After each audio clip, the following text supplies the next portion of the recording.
Hey everybody, welcome back to the IGN Movies podcast, Keeping It Real. Jim, Roth, and Chris Carl here today, all together live from the racetrack here at San Diego. We have a lot to. I had an extra shot of espresso in my coffee this morning, is what I'm saying. Seabiscuit up in that. Exactly. Wow. So, that's the way you get a podcast. That's how we're getting it with neighing. Look, somebody's going to take on Greg Miller's excess energy that he left in the building. We're keeping it really real. We have a lot. Took a volume. Well, a volume. We have actually quite a bit to talk about this week. So I am going to. That's part of the reason why I'm talking so fast. We got a lot to get through in a period of time here because, folks, this week we have a very special guest on Keeping It Real. So exciting. At the end of this podcast, we'll do our usual podcast, and then at the end will be a bonus part where Roth and I were joined today by a very special guest. Roth, tell the folks who we had. We are going to talk to none other than we're kicking Chris out. Yeah. Yes. That's also very obvious. I don't get to stay. No, out with you, Ginger. Yeah, no more Ginger in this No more Ginger in this room. So Lance Reddick, who's going to talk about John Wick, which is a film we love. Yeah, we named it the best action movie of 2014. There you go. And he is here for the Blu-ray release of that awesome movie, and we talk about some other things. We talk about his TV stuff, everything. But that'll be at the end of the podcast. We'll do our usual one. So stay tuned for that very special stuff that Chris Carl won't be part of. Won't be seeing me. I want to start, as always, with the box office, and we're not gonna necessarily like go over what they made. But I wanted to say that there were two very notable bombs last weekend. Now, American Sniper is still kicking tail at the box office, and it's expected to this Super Bowl weekend as well. It's quite the phenomenon. But you know what was not quite the phenomenon this weekend? Two things. Mordecai, starring Johnny Depp and a bunch of people stars. And then Strange Magic, a George Lucas penned animated fantasy musical. Fantasated, though. Fantasated. Folks, I make like up that. the words. We're fantasating here. That's not a huge surprise, though, either one. And we kind of called it last week. Yeah. We especially called it, I'm afraid to say, because I like Johnny Depp, but we did say that despite predictions, we thought Mordecai was going to open lower than Strange Magic. And sure enough, it did. Yeah. It's the new Black Hat, people. It opened at 4.2 million. Ooh. I think Black Hat actually made 4.4. I might be wrong. Wow. And in either case, neither of those are good openings. Yeah, Hollywood wants all the bombs out of the gate right now, so we can get on to good season. stuff. I mean, we're in the middle. Like, we know this, that this is the season where all of the movies go to die. You know, and then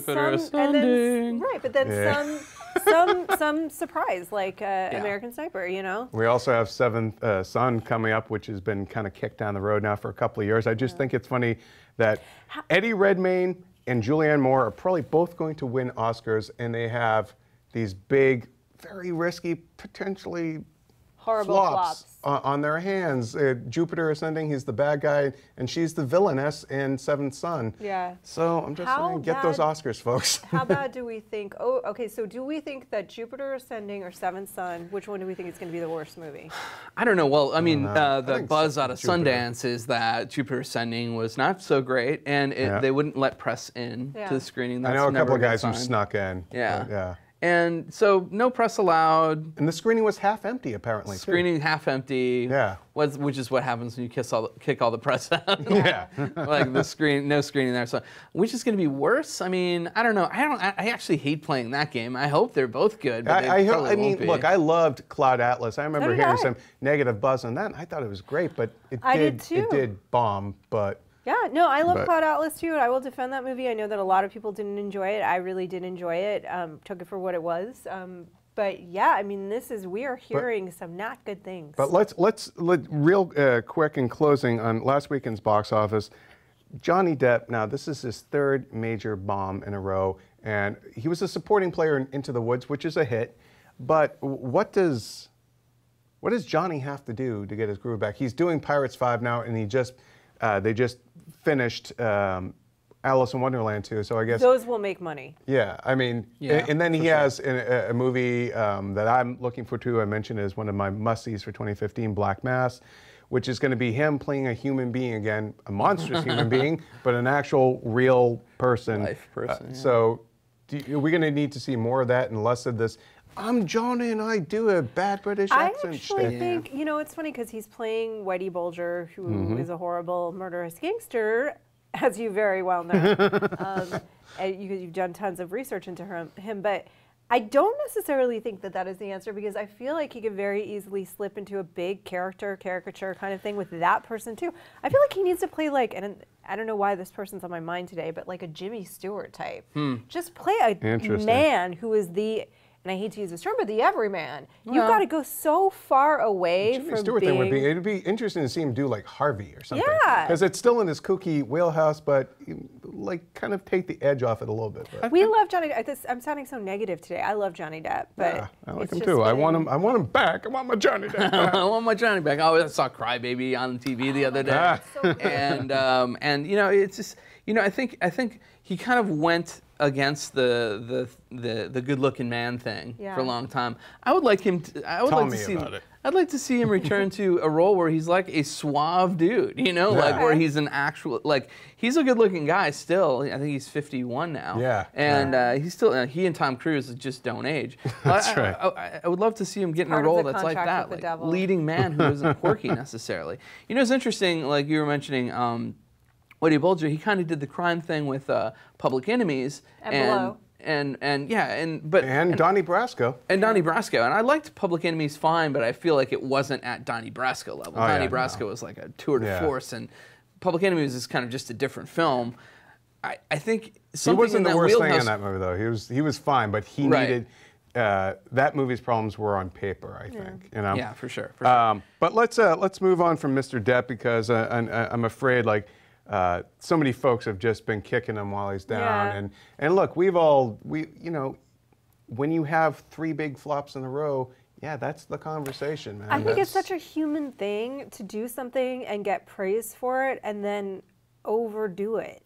You know what I mean? Or really, it's an addictive thing, I think. Yeah. And he's a human being, But he went too far down the well of basically playing human Looney Tunes characters. Right. And he needs to get back to Finding Neverland, things like that, where you saw what's eating Gilbert Grape, play Benny a and person June again. Even Donnie Brasco, he was a regular kind of dude. Well, Benny and June, he wasn't a regular dude, but he was doing something that was charming whilst being, and kind of that and Edward Scissorhands were his first times, kind of after Jump Street, the TV show, not the movie, where he was showing I'm not just the pretty boy brooding guy on TV. I'm an actor. I'm quirky, and I think you're right. He made a very conscious decision, or you said this actually, to move away from that. To not be a teen beat star, because that's what he was. Yeah. People probably don't remember that or know that. Did you have Tiger Beat foldouts of him? I have no idea when you were a little kid. I'm 21 years old, so of course, way before my time. Well, let's move on though from Johnny Depp, because I'm sure we'll probably have more to talk about him and his other projects coming up. We have a lot of stuff on the comic book movie front and just in the genre movie front in general that dropped this week. Curse of the Podcast that dropped right after we got out of the other one last week, so let's get that out of the way real quick. X-Men Apocalypse has cast young Jean, young Scott, young Storm. We have Sophie Turner, Sansa Stark. Doc Sansa is our new Jean Grey. No slouch Alexandra Shipp is Aurora. Is Aurora. God, Storm. That's my She's Storm. And then Ty Sheridan from Mud is young Cyclops. Yes. Approve? Like that? Yeah, totally approve. I'm so into Sophie Turner as this character, I think because she's fantastic. Right, and we've seen a little bit of duality with her on Game of Thrones. Finally, that character didn't have a lot of dimension for a while. We were waiting, but now we've seen that. We've seen that with the introduction of Dark Sansa and her kind of. Did you coin that Dark Sansa thing? No, I think it's on she's got the outfit and everything. She's got the outfit. She looks like a Disney villain. It's like the flip that happens in Legend with Sarah. Yeah, there is that flip with, and she's got that awesome dress at the end. We're going to talk about Legend later, but Dark. And then also I remember when I asked sort of on Twitter, what do you guys think? And somebody was like, I like all of it, but maybe not this Ty Sheridan guy. And I'm like, well, did you see Mud? Because he's terrific in Mud and Tree of Life. I mean, let's face it though. young Cyclops, he's going to be the stick in the mud, no pun intended, because he doesn't really have. He has to play like the straight man really to these more colorful characters, and he has to be a little bit broody. And I think Ty Sheridan can do that. He can do that without making it. I think sulky. he will not be sulky and obnoxious. He won't seem like a bratty kid because he has that grit to him, and he sort of played those characters already a little bit. He's got like a quiet angst or quiet, a wounded vulnerability. He does, say. And you saw that definitely in Tree of Life. I think in Mud he even had more charm in Mud than he necessarily. He was a little bit more of a bitter pill, I think, in Tree of Life than Mud. For me, that's the Malik effect. That's probably. the Malik effect. Yeah. But and I don't mean that How can you not be charming when you're hanging out with the McConaissance? Yeah, that's right. Mud, so, right? and I don't mean to say to somebody that hasn't seen those films, like those were smaller films, and I don't expect everybody to have seen them. You should check out both of them. I'm mixed on Tree of Life, but I love. But Mud. I was going to say I would especially recommend, and I said to this person, like this gentleman who was very sweet, I said you should really watch Mud because it's great. It's on. I think it's on Amazon Prime if you have that. I think it's also on Netflix. I think it's on Netflix. It might Alexandra be Shipp, leaving I'll admit, I have not seen her in anything. She's done a couple of TV things that are geared towards people less than half my age, so I guess I'll have to watch those now. But so she, to me, is the big question mark because I simply don't know her work. But that is not the only Fox Marvel project that reared its head in the last week. We finally got to see something from Fantastic Four. The trailer dropped this week. Now, Carlito and I, we did a whole conversation about that. Roth, we have not heard your thoughts. What did you think of the Fantastic Four trailer? I liked it. I mean, you know, it's funny because, and I know if you guys have already said this, I didn't watch your conversation because I'm I actually wasn't on the conversation. It was Jim and Joshua. That's cool. I'm sorry, we have no time for you today, Chris. I've got no opinions on this subject. Let's just hear from you two. We couldn't suck more as colleagues. Like, I guess it's us right now. All right, so what did you guys, let's start with you, Roth. What did you guys think of the Fantastic Four trailer? I liked it. I think you and I emmed about it a little bit. It had a lot to overcome in terms of, I think, negative will among the fan base. Also had nowhere to go but up. And it also had nowhere to go up. A lot of people have said this, so I won't be saying... I don't know, though. Like, they could have presented some garish, horrible monstrosities that would have just been a joke to everybody. That's true. And they didn't do that. Yeah. I thought it looked, you know, I won't be the first person to have said that it did feel a lot like Interstellar. But the trailer. Yeah. The trailer, not the movie, but the trailer felt a lot like Interstellar. But I dug it. I thought it was a cool tone. Like it felt like an interesting sci-fi movie to me. The tone is very grim, and it's interesting to me. Huh? What did you say? Ben. Oh, we need the bell. We got to bring the bell back. Grim, I'm sorry. Yeah. I'm like, what are you talking about, Ginger? What are you talking about? The big rocky guy without pants. Ripping on the ginge. I love gingers. All right, I always used to wish I had. Anyway, so there are props Stay on for target. that. Stay on target. I do think the tone is a little grim. I do think it's just kind of like, why?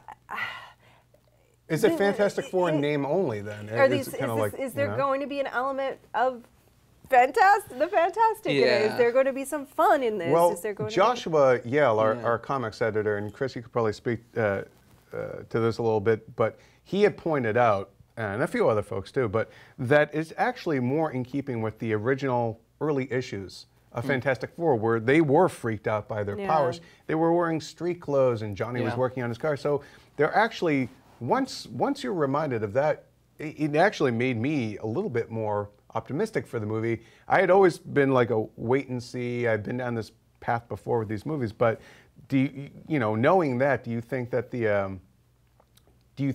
it is a Fantastic Four in name only movie, or does it look to you like it is going to be a superhero movie? Maybe they're holding that back a bit. Well, I mean, no matter what, if they tackle that origin and they get powers and they're, dealing with that aspect, and the powers come this way, they don't really come from the cosmos. They come from a different dimension, right? So yeah, which I like. I like that idea. I think that's a decent, twist on it. I think, you know, the thing for me is like I don't want this whole movie to be an origin story. That's really all we got from the trailer, and probably rightfully so. But like there are big question marks that the trailer left unanswered. I'll say I love the trailer. Well, I didn't love the trailer. I liked the trailer a lot.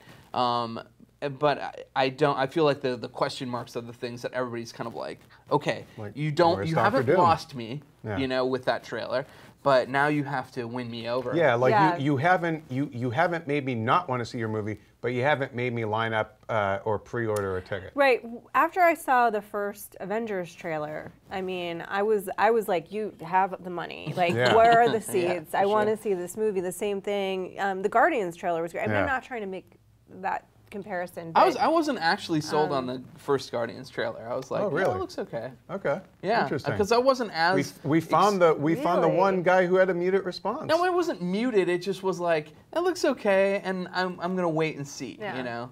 So, and I love Guardians now. Like, just Yeah. love it. But Well, I want to pose a question question to the panel that comes from reader email. I got it working, people. Wow. All right, so George writes in with a question, and it's regarding Fantastic Four and the trailer.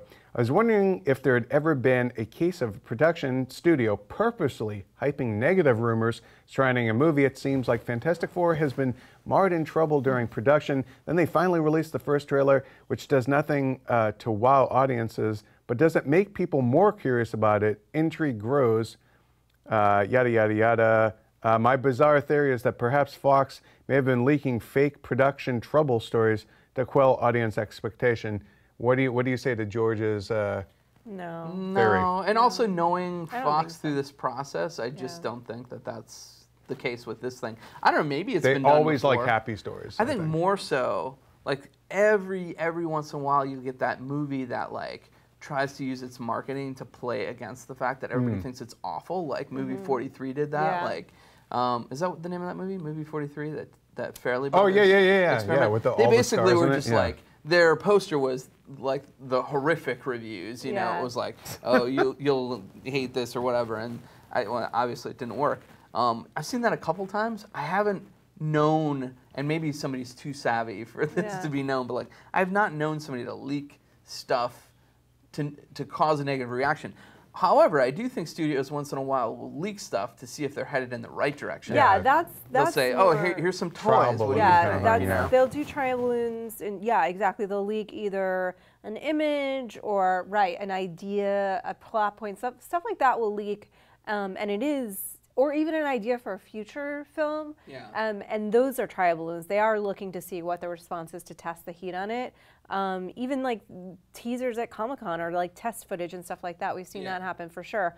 But and Gossip Girl had an awesome ad campaign that used their negative reviews in the ad campaign. Gossip Girl, really? Yeah, Gossip Girl did. It was like completely devoid of morals. You know what I mean? And it Oh, was just yeah. basically selling every negative Yeah, thing but that's that what people said. my IGN job ad that I responded to had too, and Yeah. I was like, I'm in, take I'm me, in. and I've been here for That's years all now. we are. But Now- I think it would be really, really shocking to me anyway, because I don't necessarily think There's too much writing on this There- one. there's- You don't want to play the negative. there's too much writing on it, and also it assumes that your average audience goer is paying any attention to any of this. They're not. Yeah, no. We are the people that read IGN. You are. You are, and we love you for it. You. But like my brother, Yeah, doesn't yeah. even know that this movie exists, and maybe the weekend that it opens, he will. So, If we only got he had a a little bit of sibling who that. could tell him these things. But I do tell him these things, and I'll be like, oh, you know the Ghostbusters movie. He's like, what are you talking about? Like, Yeah, I was just going to say that. We got a little bit of that with Ghostbusters and with Indiana Jones. Both of those properties,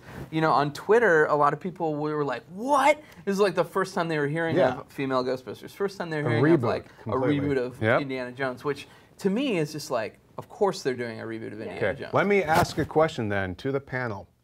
Which reboot are you more scared about? Indiana Jones, or let's not say scared. Which one do you think has the bigger hill to climb to work, Ghostbusters. Ghostbusters. rather than Indiana Jones? I am not saying I am personally more. Okay, so on a personal level. And just to give you guys some context, the Indiana Jones thing is that Chris Pratt might be taking over as Indiana Jones in a reboot of the series. And Ghostbusters announced the news is that Kristen Wiig, Melissa McCarthy, Leslie Jones, and Kate McKinnon are your new Ghostbusters in a female-led reboot. continue. So on a personal level, I love both of those. Like, I loved Ghostbusters, the movies, and I love Indiana Jones, the franchise. I think if I had to tip the scales a little bit, I was more attached to Indiana Jones. Growing up, and so I also love Chris Pratt. Like, I love Chris Pratt. So I feel more invested in wanting that to be a success. Like, I more emotionally need that to work, you know, because I'm like, I need this to work. Ghostbusters, though, I think, just from what I've seen, and again, I don't know how your average person would respond to it. It seems like it does have the bigger hill to climb. It doesn't mean that I am more scared for it. I think it's going to be exactly whatever it is. We have incredibly talented people involved there. And look, folks, just because there's new blood involved and it's going to look different and seem different than the old one, doesn't mean the old one, you can't pop it in and watch it again. You have a Ghostbusters game, you had the cartoon, you had 2 Ghostbusters movies. Ghostbusters is strong enough to withstand this kind of stuff. I do think that people have a right to, watch or not watch a version of something that they don't like, and on first blush, this seems like maybe an idea, like, who is this for exactly, but I do think that... For Sony's investors, I think. Well, I mean, and also just, it's been a long time since we've had a Ghostbusters thing. I thought Dan Aykroyd made an interesting, I think it was Dan Aykroyd who made this comment, who said, it actually was Ivan Reitman, who said, if you cast all-male Ghostbusters, those guys are all going to be judged against the original cast. Right. If you do an all-female cast, it's like, okay, people might not initially. And this is not Ivan Reitman talking anymore; it's me. But if you cast female Ghostbusters, there's not as much discussion about that. It's more like the idea you like or you don't like.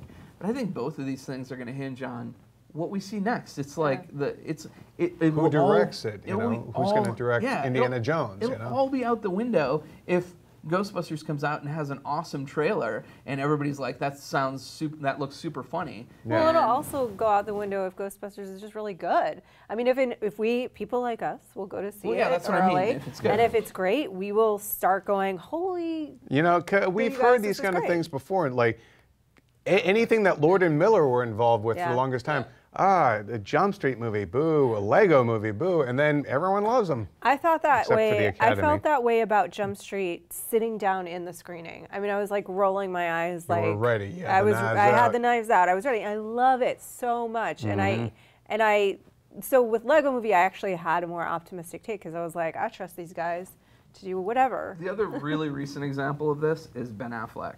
Like, there was sky falling, nuclear war that whole first day, fallout, and then I think we were all like, I don't know. I was fine with measured approach at least. I'd like to wait and see what he looks like, and he looks great in the suit and all that stuff. And so I think over time they built this not that you have to build a case with the public, but that's kind of what they did. Yeah. And I think public opinion is now on the side of at least wait and see, but people now are. I feel like that we are almost now conditioned to root for Ben Affleck. There was a time there, a good 10-year spell, where you were rooting against this guy, and I think just public sympathy, he has it on his side now, and it's a coin that he has to. It's a currency he has to be very judicious in how he spends, and I think he is.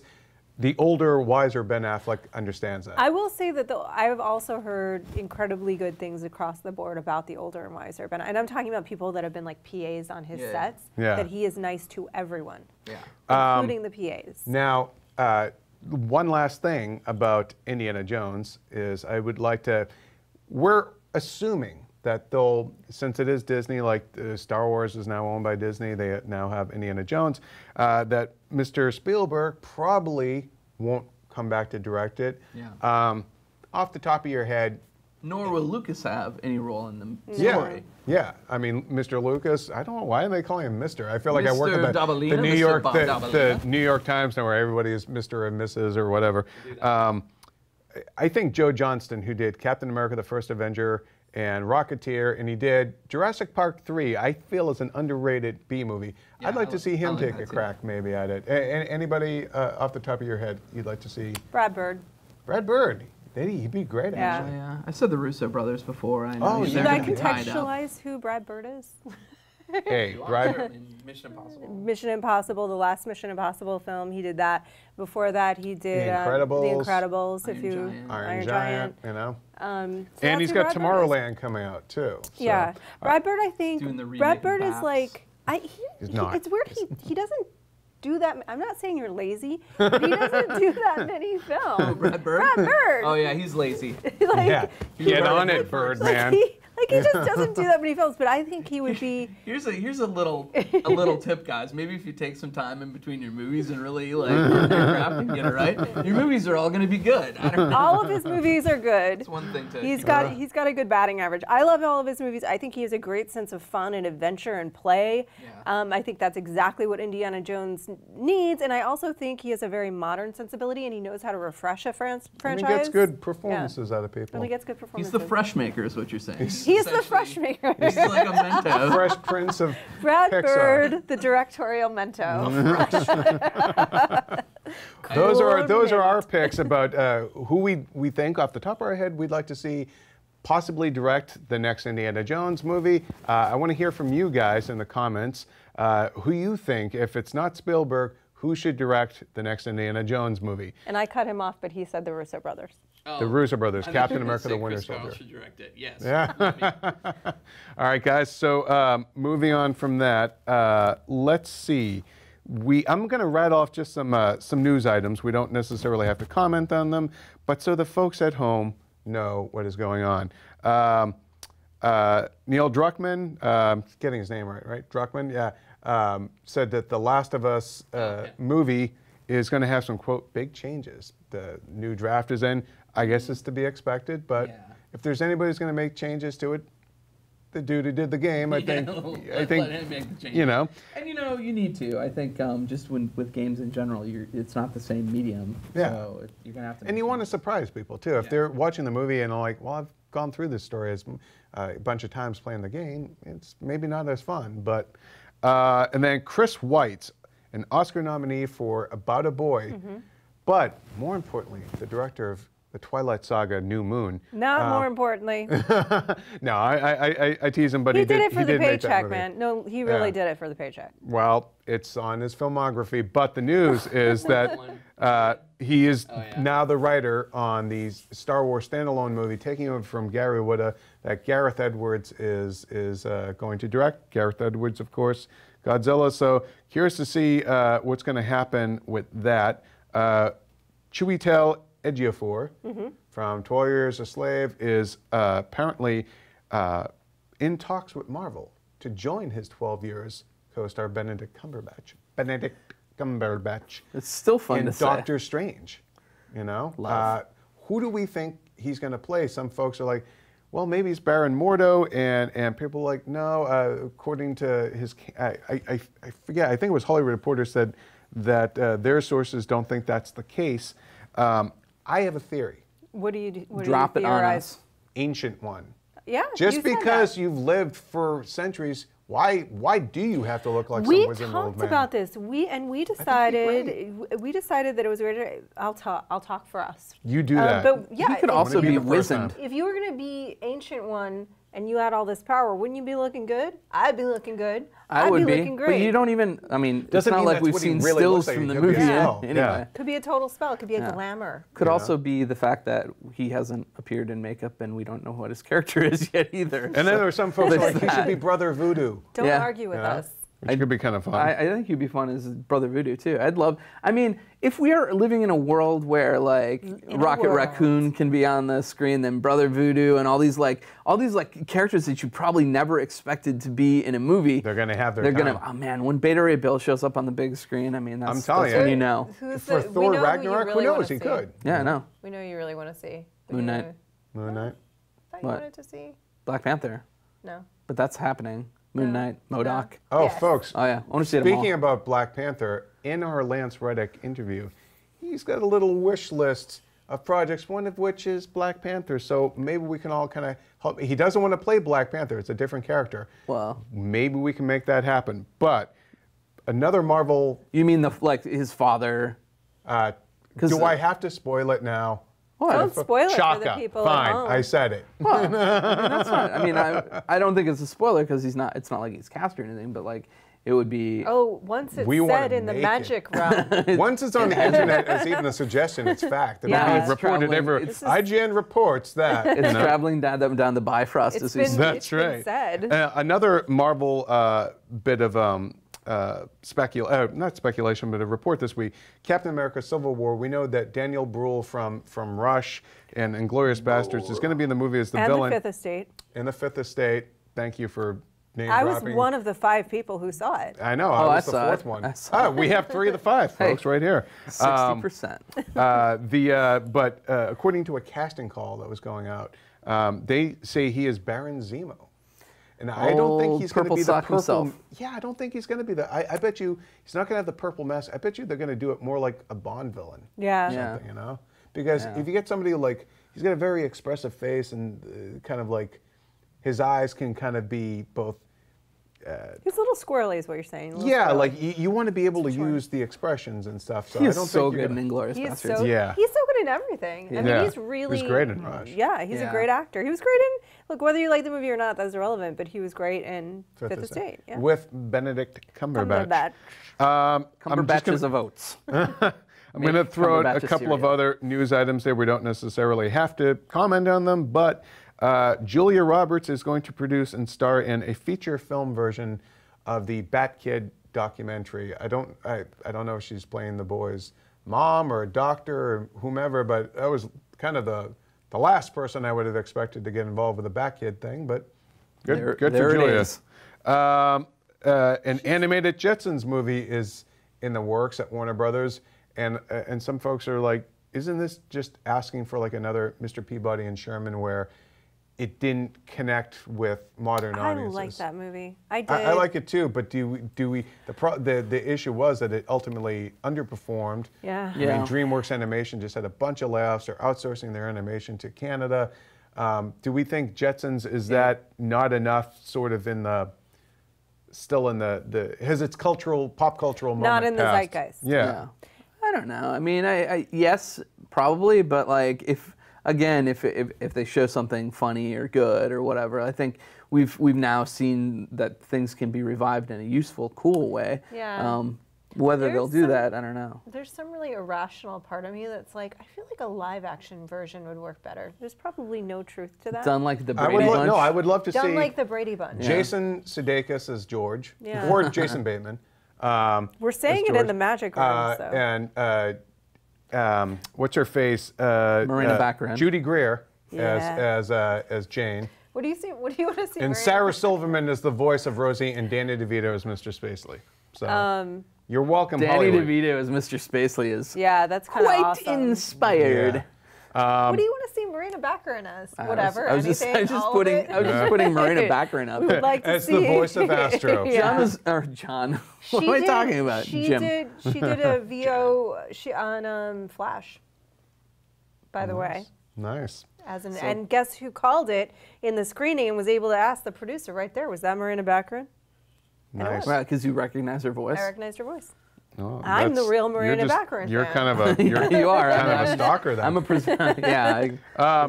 A couple of other things. The Huntsman, the sequel to Snow White and the Huntsman. We already knew it wouldn't have Snow White, but they're going to be short 5 dwarves. There's only going to be Ooh. 2 of the dwarves. If we don't know which ones. We don't know which ones. But you Nick just Frost is in it. They're going to be short. I know. I did that on He purpose. did that on purpose. I'm the punster, dude. I'm the punster. That would be Of his course I rap did that name. on purpose. The I know. And great. Now all the This is where it all, Fantasyland dwarves are going to be out from my head because I made a funny. this is where it all falls apart. It right is. here. It is. It's already falling apart. Also, so basically, it's a no Snow White in your Snow White sequel, and now only 2 of 7 dwarves. Whatever. I don't get it, Hollywood. Why are you calling it? Aren't they just calling it the Huntsman now? The Huntsman. Yeah, it was never called the Huntsman and the Dwarves and the Snow White. They've already deleted Snow White. I like that. I hope that was the title because it sounds like some old guy from like New Jersey, from like Teaneck. The Huntsman and the Dwarves and the Snow White, and I'll see you. That would be amazing. Yeah. That would be amazing if that's how they chose to market that It's film. Alan Arkin's The Huntsman, the Snow White, and the dwarves. There's a lot riding, in my mind, there's a lot riding on the success of that movie. For Really? For Hemsworth. For Chris Hemsworth. For Hemsworth. I was like, there's nothing riding on that movie. Coming off of Black for Chris Hat Hemsworth, because if that movie is not a hit after the last one was such a hit, and people obviously attributed it to him, not her, because he's the guy coming back for the sequel, not Snow freaking White. Like, there's a lot riding on that. That movie though is one of those movies that I feel like, it's like that Hansel and Gretel movie. It could play really well overseas regardless and still like make its money. I feel like that, Chris Hemsworth is probably at some point going to be a bigger international star than he is just, in the States. Yeah. Well, if not already. We might be we don't have too much time left, so I just want to write off a couple of news items. We don't need to comment on them,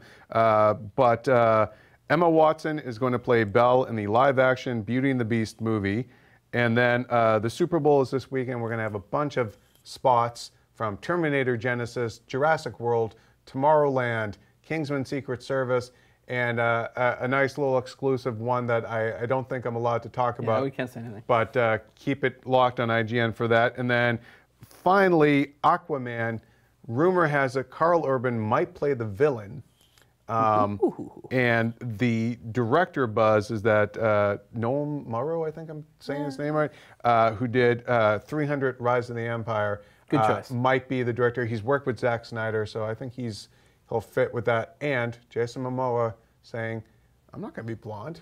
My Aquaman. And he said it just like that. You wouldn't expect him to be blonde, No. I think. And honestly, I think that's a really good directorial choice. They were kicking around the guy from Mud, but I like this way better. I think better it's fit.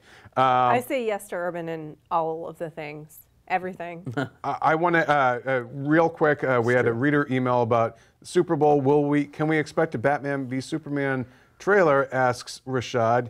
To which I say, Rashad, probably not. I doubt it. Because I think we really would have known. Yeah. And Warner Brothers, the last couple of years, has sat out the Super Bowl. Yeah. And I just, no. Sorry, Rashad. But Yeah. Well, I mean, I have to keep waiting. But it could surprise us. Yeah. There's a lot riding on that movie, so, that's a big stage. So it could surprise us, but I think our sense is that it probably won't. Yeah, I think they not. don't want to share that stage with anybody else. I think when that trailer drops, they want that news cycle. They don't want to have to share it or compete with But the something truth else. is that if they dropped it there as a surprise, they would get that news cycle. Yeah. Unless people weren't nuts about what they saw. But I don't know. I guess that's the risk with any of this stuff. To me, they could drop what they showed at Comic-Con and to everybody, and then everybody would be on board right then. And everybody would be going ape. Yeah. Going ape. And then finally, Roth, real quick, Agent Carter revealed a big revelation in the MCU. Spoiler alert, but I want to tell folks basically. Well, one of the characters who Eric and I had been theorizing from the beginning was up to no good at all because she just moved in. She's basically Peggy Carter's neighbor in this. You guys don't watch the show? Yeah, neighbors are never a good idea. They're never a good idea. Even in Captain America movies. Well, I guess actually Sharon his neighbors. Carpenter. So That's a friend of mine, Sharon Carter. Yeah. So this young lady Yes. came out of nowhere and killed this guy with impunity very quickly in a style reminiscent of Black Widow. And so she actually is, she had trained in the program that would become the Black Widow program.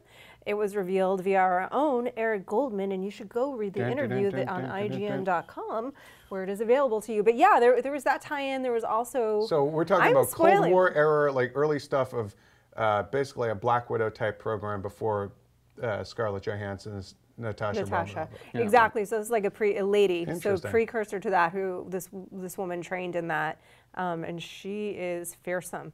And there's also another Easter egg in the show, and I feel bad, but there's like an Easter egg with. Should I be saying this stuff? Yeah, with Captain America's blood. Another interesting thing that will be up on the site from that show that. We had an interview today with James Darcy, who plays Jarvis on the show, and our very own Max Nicholson asked him for us if he thought that he would like to explore Jarvis's relationship with Tony and what kind of influence he had on him.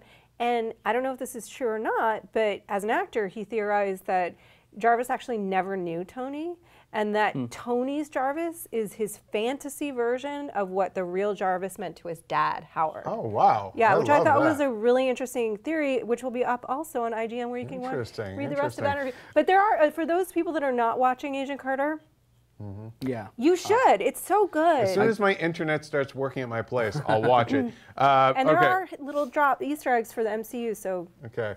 Well, we gotta wrap it up here in a minute. Opening this weekend are 3 movies that will not take down American Sniper. Project Almanac, which you have a review going up of, which is, you gave it an okay review. Yeah. The Loft, which I'm actually kind of curious about, but I swear to God, I only knew this thing was happening like this week. Carl Urban and James Marsden, bunch of cheating husbands have this place that they share, and then they find a dead woman in their secret love pad. Whoa. As happens. Did you?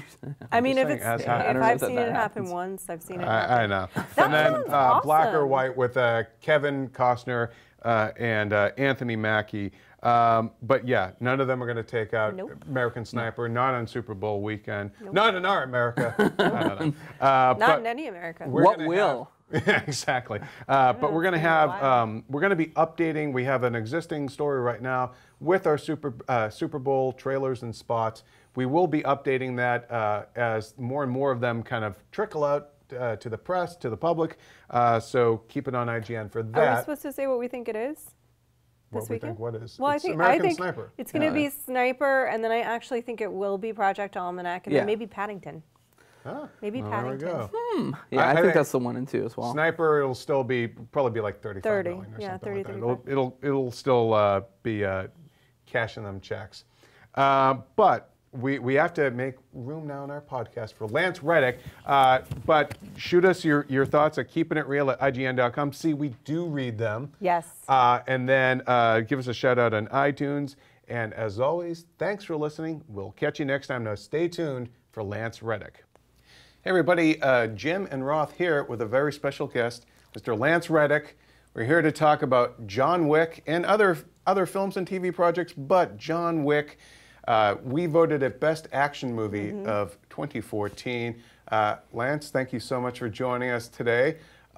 Let's kick it off by talking about the very, very cool element of John Wick that I think differentiates it from other sort of hitman movies, and this is where your character comes in, the Hitman Hotel. All right, when you were reading that script, were you tell us about your reaction to that sort of element being introduced? I just had never, on the one hand, you know, when I read the script, initially when I read the script, I thought, well, this is kind of a, genre-wise, it's kind of a, story-wise, it's kind of a standard revenge film. Mild-mannered guy turns out to be the baddest guy in the universe. On the other hand, the characters are so rich, and one of the things that was so great for me about when I saw the film was that what I imagined after reading it on the page actually came to life on the screen. And the whole notion that there's this whole world, there's this hotel that is this really, really upscale hotel that caters to the top thieves, some of the top thieves and killers in the world. Yeah. Talk a little bit about how you found your character, because I thought what was so cool about him is that he was the epitome of the perfect concierge. You know what I mean? Even in the midst of, and we won't spoil anything, but violence and chaos, we won't say what it is, it's just like, I'm so sorry to disturb you. So can you just talk a little bit about who you were utilizing sort of as archetypes for him? Believe it or not, and I said this a little earlier in another interview, but two things. One, believe it or not, the accent helped a lot. When I first got the offer, I didn't realize that the character was African until I saw it in the script. And then when they told me, you know, and I only had about a week from the time I got the offer to the time we were shooting, when they told me that I didn't have to use an accent, I thought, well, no, I think I want to do that. And so and I did a Kenyan accent. and I felt that that really helped with the formality of the character. And believe it or not, the thing that kept the character that kept coming to mind was Hector Alessandro's character in Pretty Woman. Oh, wow. That's perfect great. if he was there to service killers rather than prostitutes upward mobilizing. I wanted to ask you though about the sort of the mythology that this movie introduces. This very different element in the hotel, and it really did become sort of a talking point amongst fans and action fans. And you're the face of it, so you must be kind of stoked that this, has become this sort of breakout element of the movie. I guess I didn't realize how cool, just because, so much of the movie is about the gang, the particular gang that he's after, and his chasing them. That I didn't realize how much the hotel, almost as a character in and of itself, would pop in the film until I saw it. So yeah, it's really cool. You want to spend more time there. I mean, it's almost to the point where there isn't a John Wick sequel, I don't think. But there's Or a TV series. but there's maybe a world in which we see more of this hotel. I mean, is that something that you think would be interesting? A lot of people, yes. First, yes. And a lot of people I've talked to, both fans of the film and people working on the film, think that would be very cool. So Yeah. I want to start a campaign quite frankly, for I'm a knocking TV on wood. series of it. So Yeah. Anything in the works? Or? all I can say is that there's been talk. Okay, that's exciting to hear. No, I mean, I could see this being this sort of like a TV series, almost like an anthology thing, Yeah. when where you're like the host and a character in it, and almost like Mr. Rourke in Fantasy Island, where people Yeah. come in and things happen, things change, and then And you're the mainstay. you're the constant. We're pitching it now. what I'm saying is we're going to do this right now. The series, the sequel might work better for me only because I'm on Bosch right now. Right. I'm one of the leads in Bosch. Yeah. But yeah, I think it's a great idea. Yeah. So- And I'm dying to have more stuff to do with Ian McShane, because Yeah. I just feel even though we never interact together in the film, just in preparing the character, I felt that relationship was very intimate. It's a very cool relationship. Did you guys sort of talk about the backstory, kind of like what that relationship was about, the genesis of the hotel, things like that? No. Okay. You wanted to. The directors talked to me a little bit about just the notion that even though I think my character's name is Charon, Cheron, even though it's never said in the film, that he's the kind of guy that if push came to shove, the sawed-off shotgun could come out, Yeah. and the trigger could get pulled, and then it'd be back to business.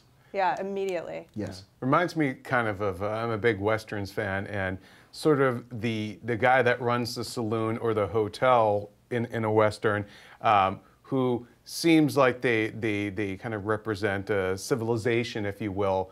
But yeah, there's that edge there. If you bring trouble or you break the rules of the saloon, you're going out. Yeah. Yeah. Legs first. I think one of the interesting things about this film, did I cut you off? No, go ahead. Is that it brings up this question for animal lovers, which this isn't giving anything away, but I think people know in that the trailer, the inciting incident is this dog getting hurt. And the question has become, how many people would have to die if they hurt your animal? And I feel like 86 is a decent number. I feel like he kind of had it right. Is that how many people? I didn't count. Is that how many people? I tried to count. Yeah. I tried to count. I didn't John quite- Wick loved that dog, and he only had him like 2 days. But Yeah, man, yeah. don't cross a man and his puppy. You don't. Well, one of the things that's fascinating to me is how, in terms of storytelling, they managed to succeed in making the audience associate the dog with his wife, so that you know what I mean. Right. So for me, I never questioned, and maybe I'm biased. For me, I never questioned why he was doing what he did. Yeah. It's an interesting thing about these vengeance tales and there's other ones too, but this one has this particular twist, right? That Yeah. people are like, it's just a dog, you know? Don't say that to my wife. Well, She first saw the trailer, she said, "Oh, please don't." She loves dogs. Please don't have. Oh, I saw the movie before the that's how trailer I was felt. released, and I'm sitting there and I'm watching. I'm like, don't do this. Oh, they did it to the dog, and that I was in. Then I'm like, Keanu, all of them, take them all out. I think that's the divide. Is like if you're really an animal lover, I felt like that too. I almost felt like I can't even watch it because I don't want to see it happen. But then I was so behind him. So just talk a little bit about Vengeance Tales. Why? It's an interesting aspect of human nature that we love to watch this play out. Just full-scale murder for our wrongdoing. You know, I've never really thought about that. Oh, that's a really great question. There's something. It's really interesting because I feel like there's this dichotomy is not the right word, but what's the word? It's right on the tip of my tongue. Not contradiction.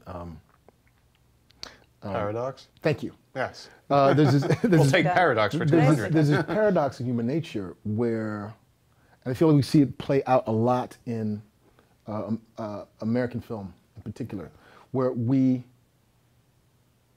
love a winner, but we also root for the underdog. Mm-hmm. So the thing I think about Revenge Tales is that we get to have our cake and eat it too. Yeah. All right. Yeah.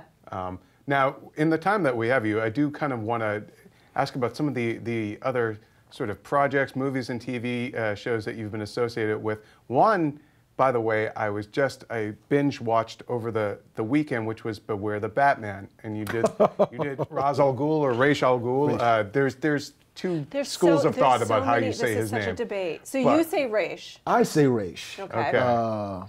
What was it like playing that very kind of iconic Batman villain? And because that show did so many like sort of villains that unless you were a hardcore fan, you might not know, but Raish was the big name. Yeah. I mean, Raish, except for the Joker, Raish is probably Batman's most notorious nemesis. Mm-hmm. That was cool. I mean, it was. I don't often get intimidated just by virtue of what the role is, but that was intimidating. Yeah. To play Ra's al Ghul. But it was a lot of fun. And I had never done, the only other animated series that I'd ever done before was an episode of as the Falcon on That's right. On the Avengers. Yeah. Not Avengers Assemble, but Mighty Avengers. The Avengers before that. And that was a completely different experience because I was just sitting by myself doing my lines. Whereas in Beware the Batman, we would do, like, as much of the cast as they could get would be there. We'd do a read-through, rehearsal, and then we'd do it like we were doing a live performance. That's awesome. And then we go back. I had no idea they did it like that. Yeah, yeah. So you're actually able to play off the other people. So it's like a radio play basically Exactly. at that point. That's Yeah. awesome. Yeah. I always like when I hear you can tell sort of a little bit when they're doing it that way. Like Fantastic Mr. Fox, not to change gears too much here, but they did that too. And you can totally hear it in the movie where the cast was basically all together and they just recorded it live right there. What? Fantastic Mr. Fox. It's a George Clooney and Wes Anderson animated movie, but I digress.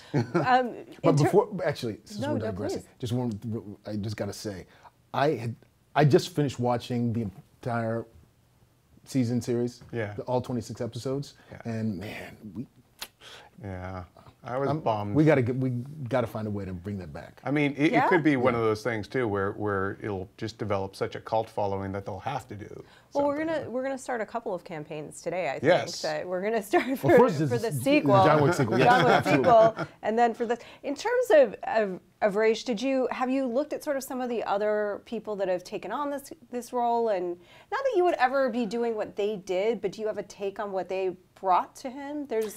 Well, I knew that. Oh shoot! Why can't I think of her name? The casting director. Andrea Romano. Thank you. Yes. Wow. I'm like a fan. You're on fire I'm your life. today. If you're ever in a game show, celebrity game show, and you need a lifeline, I'm the one that asks you the questions that need him to fill in the blank. My mind is a wealth of useless trivia. Paradox and Andrea Romano. One of the things she said was that she didn't want to do necessarily a British thing because that's kind of the way. Even though I love his interpretation from the original Batman the Animated Series. I can't remember the name of the actor. David Warner. Sorry. Is it David Warner? Yeah. I just know that he's a photographer that's killed in the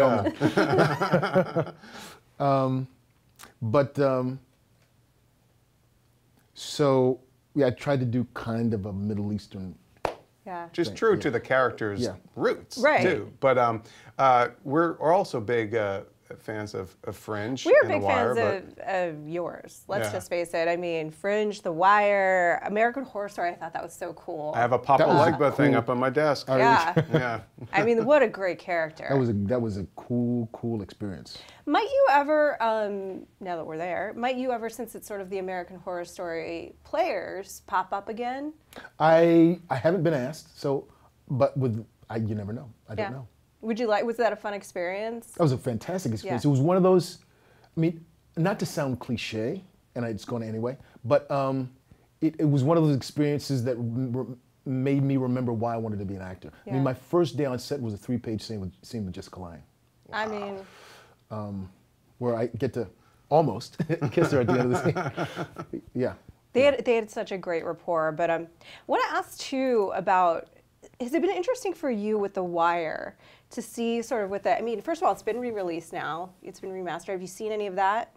I haven't seen The I mean, remastering? believe it or not, I've seen the entire series 3 times already. Yeah. So I haven't seen it remastered. Okay. Does it look even cooler? I mean, I think that what's interesting about the remastering is that it reintroduces it again to a whole new audience, which is that's sort of what I want to ask you about. Watching how television has changed and how it's consumed has changed. It's been interesting to see The Wire grow and grow and grow as time has passed. It's not been forgotten. It's more and more people find it all the time. It gets more and more recognition. It's the only. I personally don't think I've ever seen a phenomenon quite like it. Because when we were on, we were like kind of that cool black show on HBO that nobody's watching. Right. And I mean, we had to fight to stay on the air the last 2 seasons. And then when we aired the last season, suddenly it was as though the floodgates opened. And a lot of it was just that it reached a tipping point in terms of word of mouth.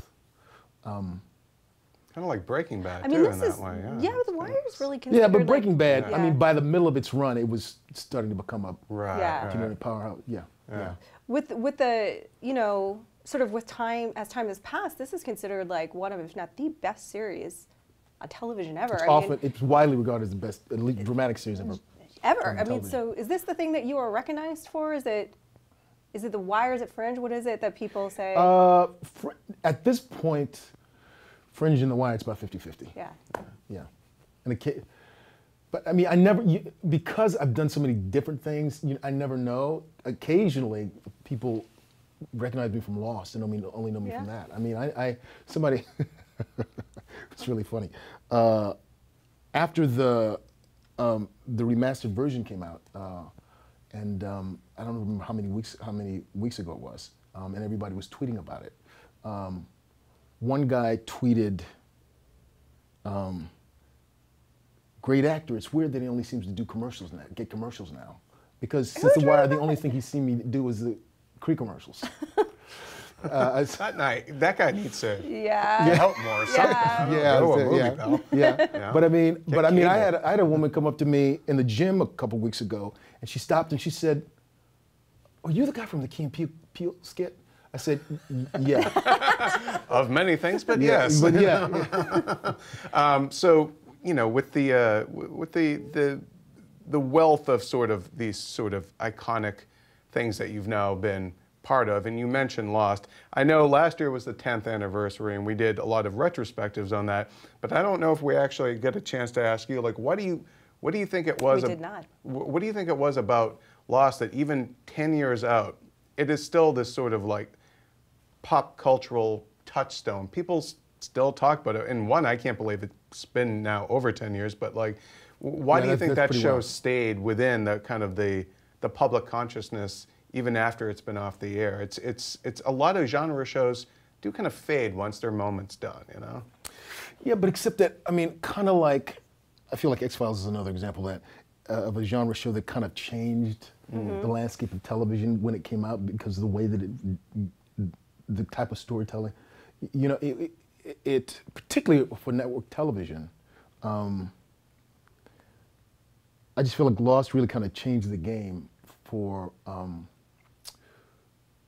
that kind of truly ensemble, complex story, mythological storytelling. Yeah, I mean, it's just And on top of which, it was just such a huge hit, pop culture hit when it was on. yeah. Yeah. Do you, and we hate to sort of put you on the spot here, I'm going to anyway. Do you have a favorite? I mean, these are some great projects from John Wick to certainly The Wire. I mean, Lost. I love Fringe. I'm a huge Fringe fan, and I hope that will have life after its life, and people will continue to discover it. Well, it's funny because that's another show that it just seems like I don't know how many people. It's funny. Some friends of my wife from college were just over, and they didn't watch Fringe when it was on, and I've met so many people that are just discovering Fringe now. Mm-hmm. So I think that's going to continue, and that's another one that even though. It's a little tricky because as far as sci-fi goes, it was kind of in the wake of the X-Files and Battlestar Galactica. Yeah. But I feel like for, this may sound like an odd thing to say, but I feel like for sci-fi drama, Fringe did for kind of the family, what Battlestar did for kind of the, what X-Files did for kind of the detective series, and what Battlestar did for the kind of epic war series. Story. Yeah. I agree with you. I mean, it's a very relationship-driven show. We were just talking about how we got to see in the alternate universe a little more of that from Broyles as well, which was really nice as a fan. I'm just curious about if there are any big projects, characters, stories that you would love to be part of that maybe haven't come your way yet. That if you had a dream adaptation, movie, play, anything that you would love to do, what would it be? There's a few things. Hopefully, not too distant future, but I would love to do a great film version of Othello. But this may sound odd, but I really want to play Man of La Mancha on Broadway. Wow. Why would that sound odd? And the other thing is, there's even though it's kind of, they haven't made it, there's a screenplay of a George Pelecanos novel called Right as Rain, I think. I'd love to do that. Okay. Yeah. It's kind of a buddy cop. Nice. I know we have to probably let you go pretty soon, Right. but our colleague Eric Goldman would murder me if we didn't also mention The Guest, which if people haven't seen The Guest, it's a very cool movie. That is a cool movie. Also this year, which I mean, it's funny, that and John Wick were two of the highest rated films of 2014. And what do they have in common, Hollywood? This guy. Well, I mean, The Guest. I mean, the producers and the director and the writer had something to do with it. Sure, we'll give Dan him that. Stevens a little bit. Yeah, Dan Stevens did all right. But that's another one where we had Very a great cast. Right. Did you watch Downton? I mean, I don't want to go down a rabbit, but the first thing I said, it was like, this is very Uncousin Matthew-like. But believe it or not, one of the reasons I signed on to the project was because he was on it, because I was such a fan of his work in Downton Abbey. Were you? Because I remember the first time his character came on screen, and I thought, oh my gosh, it's boring. Oh my gosh, it's boring. Milsap. And he made nice guys cool. Yeah. I mean, I mean, that's if you're an actor and you're watching that, you know how hard that role is. Yeah. And he made that thing. I mean, every time he came on screen, he popped. Which is very like Jimmy Stewart-like, right? Like, it's very hard to make the nice guy interesting, I think. I think it's super rare. It's a very rare quality. Yeah. But he also made the bad guy pretty interesting in The Guest. Well, I mean, I can't believe I'm saying this, but I mean, damn sexy. And he's a great actor. I mean, he's a great actor. Yeah. Yeah. Can you tell us, before we wrap up here, any of the upcoming stuff that your fans can be looking for that you're in or that you're working on? You're on there right now. The two big things are Bosch, which starts streaming the February 13th. Okay. So the first season. And the other thing is a film that I did about a year and a half ago called, oh my goodness, what's the matter with me? It's a comedy starring Adam Pally and... I can't help you on this one. Do you have the answer? It's starring Adam Pally and T.J. Miller and Thomas Middleditch. And it's called... Oh my gosh. It's called Wicked Funny. Go watch this movie. No. we can't turn the camera off until I can. Okay. You know, I can look it up on my phone You if you look it want. up on your phone, and then we can circle back since you didn't answer your favorite thing. You don't actually have to answer. Oh, you're right. Okay, well, find out the name of the movie. And, Search Party. Search Party. Yes. Okay. Yes. Oh wait, I think I know of this. I think I interviewed another actor who's part of. Who else is in that the film with you on that one? Well, most of my scenes were with Adam Pally. The other two leads are Thomas Middleditch and T.J. Miller, who are also starring in. You know what? I think I interviewed HBO T.J. series. Miller recently at New York Comic Con. I think you mentioned it. So Yeah. all right. But are there any? And of course, we have to ask everybody this because we're IGN. But any superhero movies or Star Wars characters that you would love to take a crack at on the big screen? Oh, well, if there's an independent Black Panther movie, I'd love to play Chaka. There is. Really? There Chala is. Slana. It's in the works. Yeah, it's been announced. He's going to be. If it's an origin story. Yeah. Well, Well, it's Chadwick Boseman is playing Chadwick Boseman is T'Challa. playing. Yeah. And he will be introduced in. I love that we're giving you this think he's Marvel in- lesson in Captain America: Civil War. But let's talk to Marvel. Talk to Marvel Yeah. right now. Yeah. Marvel And I'd make also love this to play happen. the Martian Manhunter. Okay. If there's a. Oh, that'd be awesome. Okay, so There's those are the Justice two League movie. dreams. All right, Yeah. boy, we have a full list of things we're gonna make happen here. Well, I Between mean, the since we're John talking Wick about TV dreams, show. I mean, Jon Stewart would be great too. Okay. The other Green You're gonna have to fight Yeah. Tyrese for that one. He's been on social media all over, Oh, is like he? doing his fan art. I was like, well, if document- I get Martian Manhunter, he can awesome. All right, we have Well, a lot of campaigns to start we Twitter. do, so let's get and on we're it. going to need your guys' help. Thank you so much, Lance Reddick, for joining us today. And John Wick on Blu-ray, and Bosch is now on the air, and it's Streaming. It'll be streaming February 13th. February February 13th. 13th. 2.5 Awesome. weeks. Thank you so much for joining us today. For all things on Lance Reddick's projects, keep it here on IGN.